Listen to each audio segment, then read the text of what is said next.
The NFL draft round number 1 is going to be Thursday night, and check this out. Stoney writes out it's Davis Maddock and 2-time Super Bowl champion Phil Simms here with us on a Tuesday morning. Phil, how you doing?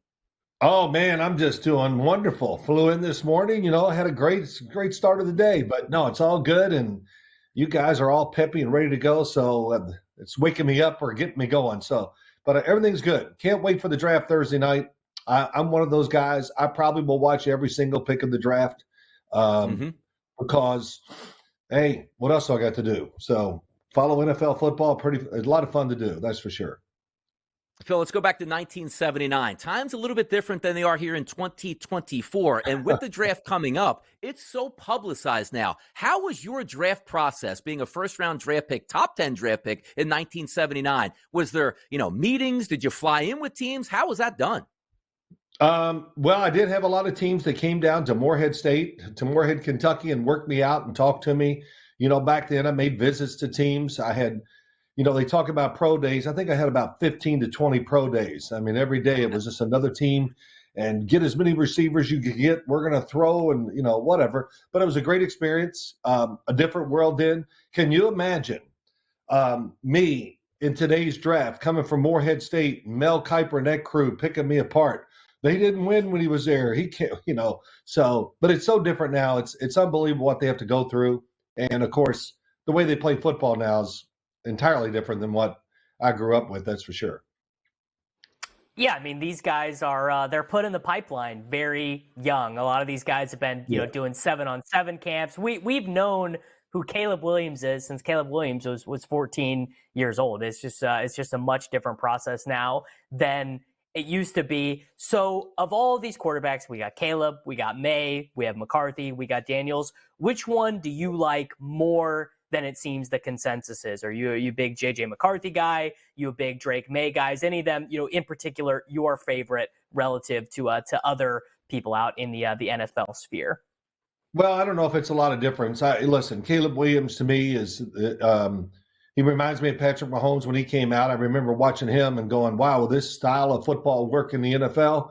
And I was a little leery of that. Well, we know how that's turned out. And Caleb Williams, I think he's a terrific thrower of the ball. Doesn't lose control of it. I can't even remember a play. I watched almost every one of his throws, it seems like, from last year. Just doesn't lose control of the football. Strong arm, big guy. He's 6'1", but he's just a big man. I've met him before. I couldn't. And I saw him play in college once up at Don Bosco Prep here in New Jersey. He was a junior in high school, and I went, damn, that guy's pretty good. And then I heard, well, he's already committed to Oklahoma. I said, yeah, I guess he's really good then. But him, Jayden Daniels, terrific. We all know that. I'm sure you guys heard it so many times. But the guy that's Jayden Daniels, his running, oh my gosh, he never gets pulled down from behind. His speed is underrated. I'm not saying he's Lamar Jackson, but he's not far off of it when you think about that. Doesn't have Lamar's powerful arm, but Jayden Daniels really groomed to be an NFL quarterback down at LSU. Pro offense, controls the ball again. His running it's elite, no doubt. So then after that,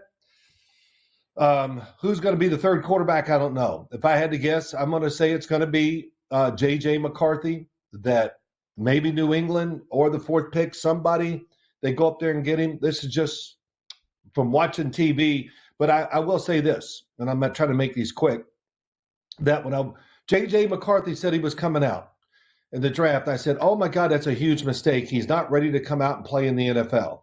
And then as I started to watch him, I thought, well, he's going to go in the fourth round, somewhere in there. But then I started watching the games, really paying attention to him, and I can see why people like him. Athletic, he's got the right size. He's got a very strong arm. Probably one of the knocks I have against him, he has one speed. That's fastball. I mean, every throw it's a fastball. And I do like that. And, he'll improve in some of those other things as time goes on. But those are a few things. Bo Nix, I never hear his name. Do you guys? You talk about Bo Nix much? Man, I don't know what to say. There's nothing I can complain about. Oh, I wish his arm was a little stronger. Well, I watched a bunch of his tapes yesterday, again, just to go over it. Man, he makes all the throws. And, he shows power for him, moves around, great decision maker, probably the best decision maker in the draft, if you want to go back to their college careers, would be Bo Nix. So it'll be interesting. we could see 6 guys in the first round. That wouldn't shock me, and we could see 4, but I think we'll at least see 4 quarterbacks go in the first round.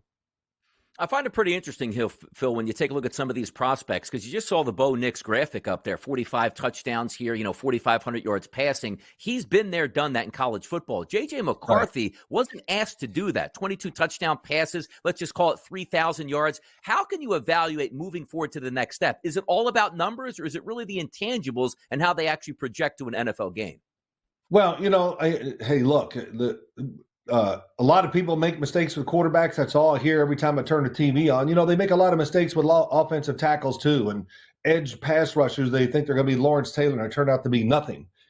So it's hard to tell. But J.J. McCarthy, to play the way he did at Michigan, the lack of throwing. In other words, I say lack of throwing, but not throwing it 40 times a game like most of these quarterbacks were doing. It's. That takes a lot of talent itself. It's hard. You don't get in rhythm a lot of times in game when you're throwing the ball so few times. And that kind of explains him a little bit. But again, as I went back and watched a lot of his stuff, and I watched him on TV almost every Saturday too, man, he makes all the throws. He really does. And so it's got to be exciting to people. And, I don't know what to say about all this stuff about their numbers in college. Judge their talent. How's it going to translate to the NFL? I can't, fault him for the play calling or anything like that. But J.J. McCarthy has a lot of talent, and I'm sure he's going to go in the first round. That was a terrible answer, but I was trying. he does have a ton of talent. It's really interesting to see that he out of nowhere he comes out, and here he is. Could be anywhere from the 3rd pick of the draft to somewhere in the first round.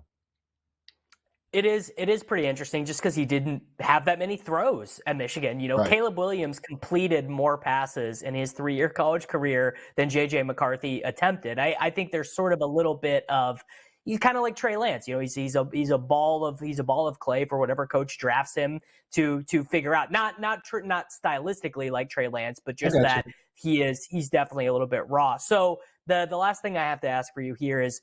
The rap on Drake Maye is that he kind of is a more of a thrower than a passer. The footwork isn't very good. Just there's some rough edges to his game. I don't really know what I'm watching. To me, Drake Maye, insanely exciting player. Do you think the rough edges on the mechanics is true for Drake Maye?